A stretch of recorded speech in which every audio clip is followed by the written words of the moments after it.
a lot of people struggle with their basic habits when they're traveling. Are there any habits you're able to keep up while you're traveling, or how do you handle that? Just changing your life completely, leaving everything up to chance? For me, it's actually traveling with this guy. So we both run online businesses, and I mean, I haven't thought of a better name for it, but I call him my accountability buddy. So what we do is we have our own goal list and our own habits that we want to keep to, and we share those with each other. So at the moment, we're in the stage where we're actually, because we're trying to eat healthier, we pick each other's meals for each other. So it's, and we don't try and screw each other and pick disgusting the worst thing on the menu, but we actually, we pick each other's meals, and we actually keep each other accountable for all the stuff we're trying to do. So fitness goals, I'll call him up if I'm like, that's not a particularly healthy meal, for example. Are you going to work out today? Yeah. Or, have you had your Spanish lesson? So languages is another one we're trying to nail on this trip. Yeah, very important. So that's, I imagine it'd be helpful going to Mexico and South America.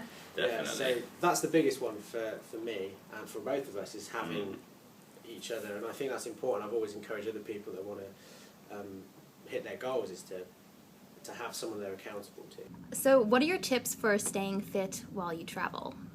Yeah, so healthy eating isn't perhaps the easiest, because you won't necessarily have access to fresh fruit and vegetables and that kind of thing. But you can take, there's various like supplements that you can add for your diet. So on that front, you can, I think someone recommended Athletic Greens or some other products like that. And then, so you just stick those in your water, and then that gives you kind of some of the things that you're definitely going to be lacking, because you're going to be in remote locations, they're not going to have that much healthy food.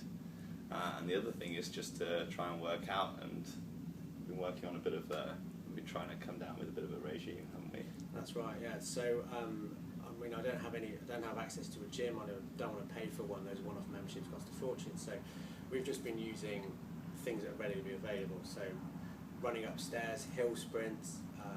You can use your backpack to do any kind of exercise. I mean, you can use your bicep curls, you can do shoulder press with you can do pull-ups on the edge of a bunk bed, which you can find in any hostel. All of those kinds of exercises, and squats is the other one. Yeah. The big Yeah. squats. You can put the bag on your backpack and you can squat.